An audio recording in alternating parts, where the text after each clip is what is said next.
안녕하세요. 함께하는 부동산 채널에 오신 걸 환영합니다. 여러분, 오늘은 제가 부동산 용어에 대해서 한번 말씀드릴 건데요. 우리가 생활하면서 부동산을 빼놓고는 생활할 수 없죠. 집을 사고 팔기도 하고 임대를 주기도 하고 상가를 새로 놓거나 할 때 부동산 거래를 많이 해본 분들은 부동산 용어가 귀에 쏙쏙 들어올 수 있는데, 처음 거래를 하거나 이제 막 사회생활을 시작한 사회초년생 같은 경우는 이 부동산 용어가 더 낯설고 더 어렵게 느껴지기도 할 건데요. 알아두면 아주 편리하고 유용하게 활용할 수 있는 부동산 용어, 지금부터 쉽게 설명을 한번 해드려 볼게요. 먼저 우리가 흔히 들어봤던 말이죠. 매매, 임대에 대해서 먼저 말씀을 드릴게요. 매매는 사고 파는 걸 매매라고 해요. 매도인은 파는 사람을 얘기를 하고요. 사는 사람은 매수인이라고 해요. 그 다음에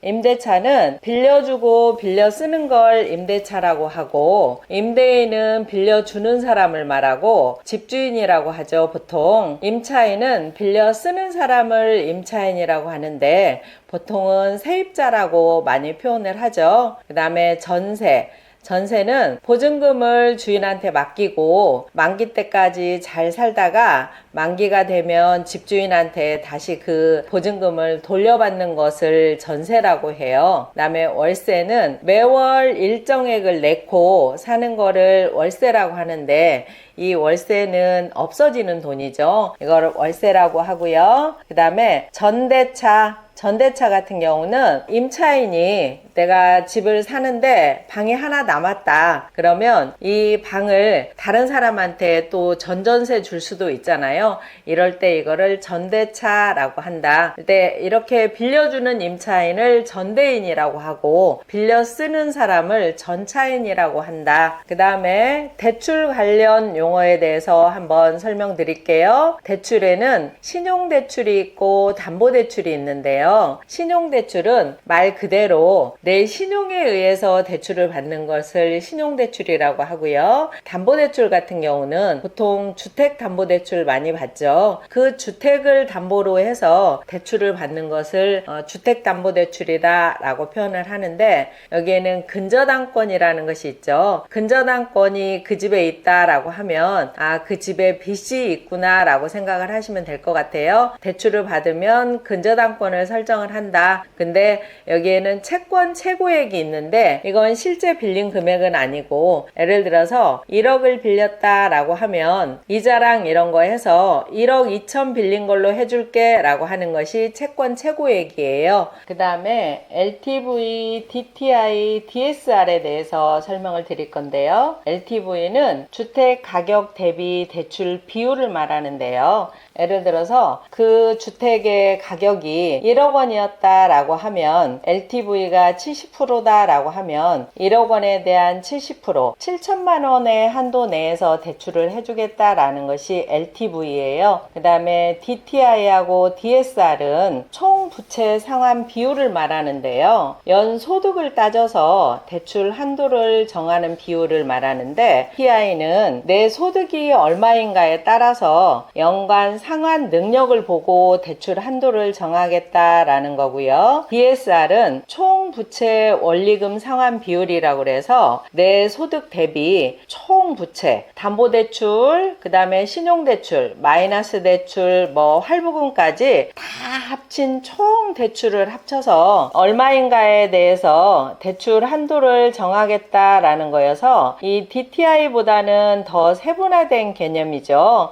그래서 이 DTI보다 더 규제를 하겠다라는 것이 DSR이에요. 그래서 LTV, DTI, DSR에 대해서 설명을 드렸고요. 그 다음에는 세금 관련해서 설명을 드려볼게요. 취득세는 취득할 때 내는 세금을 취득세라고 하고요. 양도소득세는 팔고 차이익에 대해서 내는 세금을 양도소득세라고 하는데, 산 가격하고 판 가격하고 차이익이 얼마나 낳느냐에 따라서 내는 세금을 양도소득세다라고 생각을 하시면 돼요. 그 다음에 상속, 증여세, 상속하고 증여는 무상으로 취득하는 것은 똑같은데 증여는 생전에 무상으로 받는 것을 증여라고 하고요. 사망으로 인해서 무상으로 취득하는 것을 상속이라고 해요. 이때 내는 세금을 상속세, 증여세라고 한다. 그 다음에 비과세하고 감면에 대해서 한번 볼게요. 비과세는 말 그대로 과세를 안 하겠다라는 거예요. 보통은 우리가 1세대 1주택 2년 이상 보유하면 세금이 아예 없죠. 이럴 때 우리는 비과세 된다라고 표현을 하죠. 그 다음에 감면은 이거는 신청을 해서 받는 건데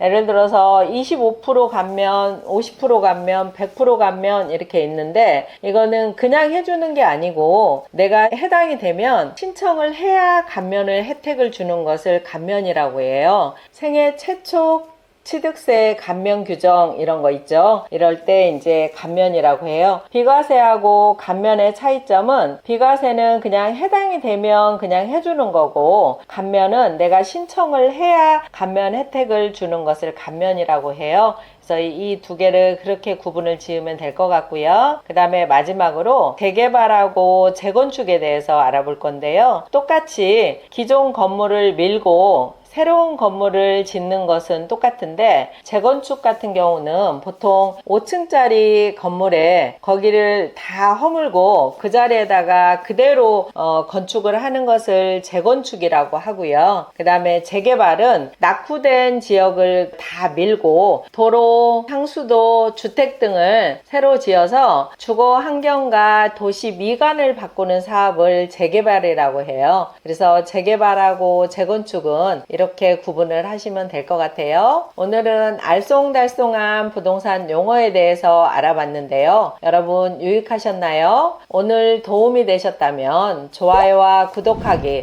꼭 눌러주세요. 감사합니다.